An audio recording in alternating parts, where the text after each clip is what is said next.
Friends, welcome to our channel. Brahmamudi serial next ఎపిసోడ్లో ఏం జరగబోతోందో ఈ వీడియోలో చూసి తెలుసుకుందాం. నందగోపాల్ని కలిసిన అనామిక అసలేం జరిగింది అని తెలుసుకోవడానికి ఈ వీడియోని స్కిప్ చేయకుండా ఎండ్ వరకు చూసేయండి. ధాన్యలక్ష్మి, రుద్రాణిలు ఇద్దరూ కలిసి అపర్ణని కూడా రెచ్చగొట్టాలి అని చూస్తూ ఉంటారు. అప్పుడు అపర్ణ ఇలా అంటూ ఉంటుంది, ఏంటి మీరు రెచ్చిపోతోందే కాక నన్ను కూడా రెచ్చగొట్టాలని చూస్తున్నారా? అది మీ వల్ల అస్సలు కాదు. నా కోడలు ఎలాంటిదో నాకు బాగా తెలుసు. నేను మీలాగా నా కోడలి పైన నోరు పారేసుకోను అని అంటుంది. అప్పుడు ధాన్యలక్ష్మి, అదేంటక్క, ఆ కావ్య నీకు కొంచెం కూడా గౌరవం ఇవ్వడమే లేదు అని అంటుంది. అప్పుడు అపర్ణ, నాకు కావ్య ఎంత గౌరవం ఇస్తుందో, నా పైన ఎంత ప్రేమ అభిమానాలు చూపిస్తుందో నాకు తెలుసు. మీరు వచ్చి చెప్పాల్సినంత అవసరం అస్సలు లేదు అని అంటుంది. అప్పుడు రుద్రాణి, అంతేలే ధాన్యలక్ష్మి, కళ్ళకు కట్టినట్లుగా తన అత్తగారిని అంత తీసి పడేసినా గాని అత్తగారు కోడల్ని ఇలా వెనకేసుకొస్తోంది. ఇంకా మనమైనా ఏం చేస్తాంలే అని అంటుంది. అప్పుడు అపర్ణ, మాటలు జాగ్రత్తగా రాని రుద్రాణి, నా కోడలు బిజీగా ఉన్నాను అత్తయ్య, తర్వాత మాట్లాడతాను ప్లీజ్ అని అనింది. తను పొగరుగా మాట్లాడలేదు, నాకు గౌరవం పోయేలాగా కూడా మాట్లాడనే లేదు. పైగా నా కోడలు ఇప్పుడు ఆఫీస్లో ఉంది, అది కూడా మన ఆఫీసే. మన ఆఫీస్లో వర్క్ని చూసుకుంటుంది.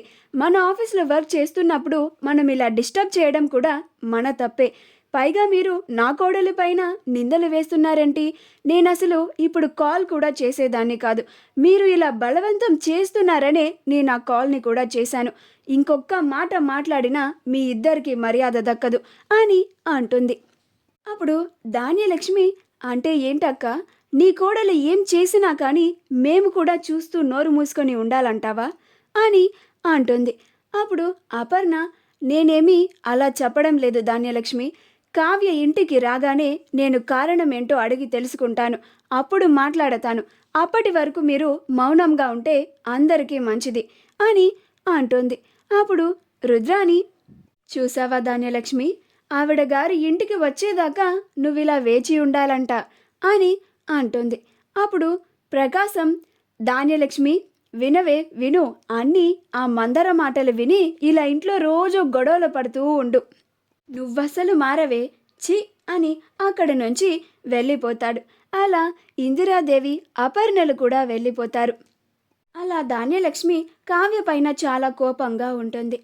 అనామిక నందగోపాల్ ఎక్కడున్నాడో అడ్రస్ తెలుసుకొని అక్కడికి వెళ్తుంది. అప్పుడు నందగోపాల్ సడన్గా అనామికను చూసి ఎవరో తనని పట్టుకోవడానికి వచ్చారేమో అని చాలా భయపడిపోతూ ఉంటాడు. అప్పుడు అనామిక, కంగారు పడకు, నేను నిన్నేమీ చేయడానికి రాలేదు, నేను నీతో కలిసి మాట్లాడడానికి వచ్చాను అంతే అని అంటుంది. అప్పుడు నందగోపాల్ చాలా ఆశ్చర్యంగా అనామికను చూస్తూ ఉంటాడు. అసలు ఎవరివిడ, నాతో మాట్లాడాల్సినంత అవసరం ఈవిడికేముంది అని అనుకుంటూ ఉంటాడు. అప్పుడు అనామిక, ఎవరి మేడం, నాకు అసలు తెలియదు, నాతో ఏం మాట్లాడాలని వచ్చింది, అసలు నేను ఇక్కడున్న సంగతి ఈవిడికి ఎలా తెలిసింది అని అనుకుంటున్నావా నందగోపాల్ అని అంటుంది. అప్పుడు నందగోపాల్, నా పేరు కూడా తెలుసా ఈవిడకి, అసలు ఎవరేవిడా అని అలానే ఆశ్చర్యంగా చూస్తూ ఉంటాడు. అప్పుడు అనామిక, నాకు అర్థమైంది, నేను ఎవరో నీకు తెలియాల్సినంత అవసరం లేదు, కానీ నేను చెప్పేది నువ్వు చేయాలి అని అంటుంది. అప్పుడు నందగోపాల్, మీరు చెప్పేది చేయాల్సినంత అవసరం నాకేముంది అని అంటాడు. అప్పుడు అనామిక, ఉంది, అవసరం నీకే ఉంది, లేకపోతే నీకోసం ఈ ఊర్లో చాలామంది వెతుకుతున్నారు, వాళ్ళందరికీ నేనే దగ్గరుండి పట్టిస్తాను అని అంటుంది. అప్పుడు నందగోపాల్, ఏంటి నన్ను బెదిరిస్తున్నారా అని అంటాడు. అప్పుడు అనామిక, నీతో మాట్లాడడానికి నీ ఇంటి దాకా వచ్చిన దాన్ని, అలాంటిది నువ్వెక్కడుంటున్నావో నేను తెలియకుండానే ఇలా వచ్చి ఉంటానా? ఒక చిన్న ఇన్ఫర్మేషన్ పాస్ చేయలేకుండా ఉంటానా అందరికీ అని అంటుంది. అప్పుడు నందగోపాల్, నేనేం చేయాలో చెప్పండి మేడం అని అంటాడు. అప్పుడు అనామిక, ఆ రాజ్కి ఇంకా నష్టం కలిగేలాగా నువ్వు చేయాలి. ఆ రాజ్ కంపెనీ, ఆ దుగ్గిరాల కుటుంబం మొత్తం దివాలా తీసి నడి వీధి మీదకి వచ్చేలాగా చేయాలి అని అంటుంది. అప్పుడు ఆ నందగోపాల్ ఆశ్చర్యపోయి, ఇదేంటి ఈవిడ ఆ రాజ్ గురించి చెప్తూ ఉంది, అసలు ఈవిడికి ఆ రాజ్కి ఏం సంబంధం ఉంది అని అనుకుంటూ ఉంటాడు.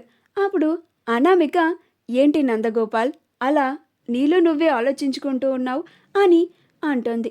అప్పుడు నందగోపాల్, అది కాదు, నేను ఆల్రెడీ ఆ రాజ్కి 100 కోట్లకి నష్టం వచ్చేలా చేశాను, 100 కోట్లు ఎగ్గొట్టాను. ఇప్పుడు ఆ రాజ్ నా బదులుగా బ్యాంకు వాళ్ళకి 100 కోట్లు కడుతున్నాడు అని అంటాడు. అప్పుడు అనామిక, నీకు తెలియని ఒక విషయం చెప్పనా అని అంటుంది. అప్పుడు నందగోపాల్, ఏంటది అని అంటాడు. అప్పుడు అనామిక, నువ్వు ఎగ్గొట్టిన 100 కోట్లలో ఆల్రెడీ 20 కోట్లు ఆ రాజ్ కట్టేశాడు అని అంటుంది.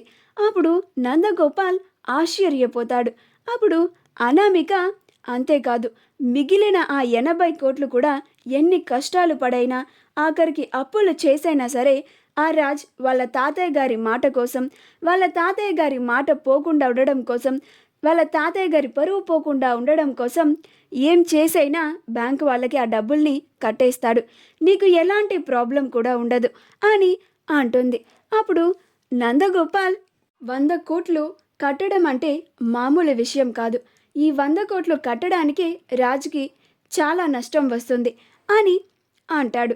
అప్పుడు అనామిక, అవును, నువ్వు చెప్పింది కరెక్టే, ఆ 100 కోట్లు కట్టడానికి కూడా ఆ రాజ్ దగ్గర డబ్బులు లేవు, పైగా ఆ రాజ్ పేరు మీద ఆస్తి కూడా లేదంట.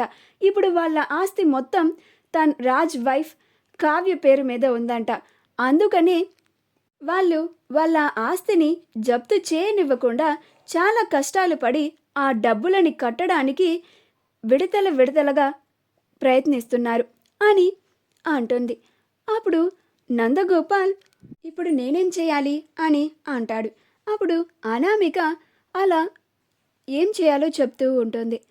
అలా నందగోపాల్ అనామికలు ఇద్దరూ మాట్లాడుకుంటూ ఉంటారు. ఈ విషయం పోలీసుల వాళ్ళకి తెలిసి ఆ పోలీస్ ఆఫీసర్ వెంటనే రాజ్కి కాల్ చేసి, హలో రాజ్, ఆ నందగోపాల్ ఫారిన్ వెళ్ళలేదు, ఈ ఊర్లోనే ఉన్నాడు అని మాకు ఇన్ఫర్మేషన్ వచ్చింది అని అంటాడు.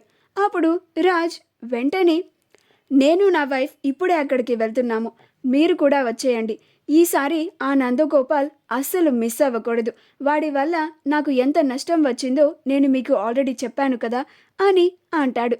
అప్పుడు ఆ ఇన్స్పెక్టర్, అందుకే రాజ్, మాకు ఇన్ఫర్మేషన్ రాగానే నేను మీకు వెంటనే కాల్ చేశాను అని అంటాడు. మా వీడియో కనుక మీకు నచ్చినట్లయితే లైక్ చేయండి, షేర్ చేయండి, మా ఛానల్ని సబ్స్క్రైబ్ చేసుకోండి, పక్కనే ఉన్న బెల్ ఐకాన్ని క్లిక్ చేయడం మాత్రం మర్చిపోకండి.